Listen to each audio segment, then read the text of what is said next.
Welcome to Flow of Miracles Reflective Moments. And today I want to reflect together with you about balance. And the first question is, what does balance mean to you? When you actually read the dictionary, it will either talk about mental or emotional stability, or it will talk about an even distribution, a situation in which different elements are equal or in the correct proportions. So even when you read the dictionary, there are quite a few different situations that talk about balance and being balanced. So it's very important to understand first what it means to you. For some people, balance means that everything in their life has equal opportunity, has equal amounts of energy, has an equality in itself. But for other people, it means that parts of our lives are actually distributed in a way that we like. So, in that case, we talk more about emotional and mental stability because things do not have to be equal. It really depends on what we actually like, what actually works for us, what actually makes us feel good. And when we actually know that we are the ones choosing what balance means to us, it means we can look and reflect on our lives and check where we see imbalances occurring. So for some people, a balanced life means a good work-life balance. But for some people, that's a 5 day work week. For other people, that's a 4 day work week or a 3 day work week. It all depends on what else we are balancing. We might be balancing a family, we might be balancing care for a loved one, we might be balancing a health situation. So that obviously means that balance is deeply personal. The same counts when we talk about balanced home life compared to hobbies. For some people, they really do need a day a week to practice their hobbies because maybe they're doing high level sports or they're connected with volunteer network. And for other people, it's just an hour here or there, and they prefer to be more at home. It also means that when we balance ourselves against another person, depending on if you're an introvert or an extrovert, depending on the size of your social circle, you might make different choices there as well. So, taking the time to reflect on what balance means to you often gives us some insights in what we need, what we prioritize, and what really matters to us. And then we can often see what kind of imbalances occur in our life, which is the second reflection question.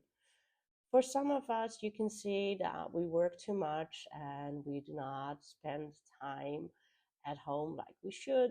For some of us, it's very tempting to spend a lot of time in hobbies and not as much in duties or chores. It is very often that people who are pleasers or self sacrificing find out that the balance between themselves and another person is upset. Actually, taking the time to look at imbalances in your life means that you see where there's growth, where there's healing, and where you're just paying lip service by saying, I know I should be doing more or I know I should be doing less, but not actually making the changes that you need. So it's quite important to actually see what imbalances are there. And again, that is deeply personal because there are some people who do not feel there's an imbalance in their life when they spend 60 hours a week working. And there are some people who only work 20 hours and still notice that they feel there's an imbalance there because they don't have the time or the energy for the things that really matter to them. And of course, when we're looking at imbalances, it's a good idea to look on all levels: the physical, the emotional, the mental, and the spiritual, and to see if they are all balanced in a good and healthy way. And it's good to look at all areas of our lives, our households, or romantic partnerships, our friendships, our family life, or work, or hobbies, or soul path. So take some time and actually see what imbalances are occurring. And then, of course, another very important reflection is, how do you balance yourself? If you know where the imbalances are occurring, it's much easier to balance yourself. If you notice you stay at work a little bit too late, then you can check your schedule and see where you can leave early. Or you might set an alarm to remind you to actually leave. If you notice an imbalance is between you and another person, you can choose to do less, or you can choose to ask more, or you can choose altogether to bond with somebody else who is a better fit. If you notice an imbalance in your hobbies, you might actually take a good look at if you give yourself the time and energy to do what you really like, or if your life is just too filled with chores and you do actually need to share the load more with a partner, or maybe outsource some of the work that you need to do. So, balancing yourself can only be done if you know what imbalances are occurring and where in your life they are occurring. And that means we also see what lessons or growth is there.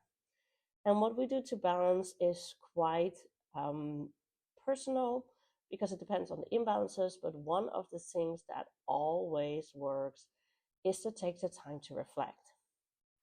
Our lives can get so incredibly busy that we lose sight of how balanced we are. We don't notice the imbalances because we're so busy. And then something happens, and all of a sudden we're sick, or all of a sudden somebody dies, or all of a sudden we lose our jobs. And because there's a big hole in our lives, suddenly it is easy to see that there's a big imbalance there. If you don't want to fall into the trap, it means that you regularly need to reflect on your life. When we lose touch with what is going on in our bodies, in our hearts, in our minds, in our life, that means that we lose touch with what needs to be done, what needs to be changed. And that means, obviously, if it goes on too long, we get into big trouble. So you can balance yourself by having a massage or taking a spa day. You can balance yourself by outsourcing some work or spend some time with your loved ones.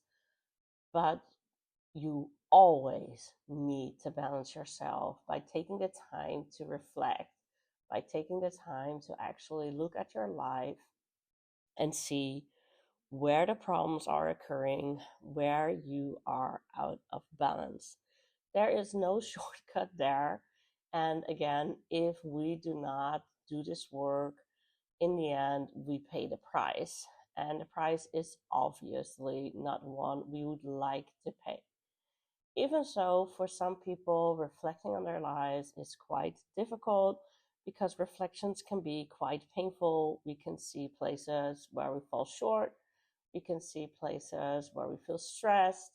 We can see places where we're jealous or where we need to actually make a huge change in our lives, which can always trigger fear.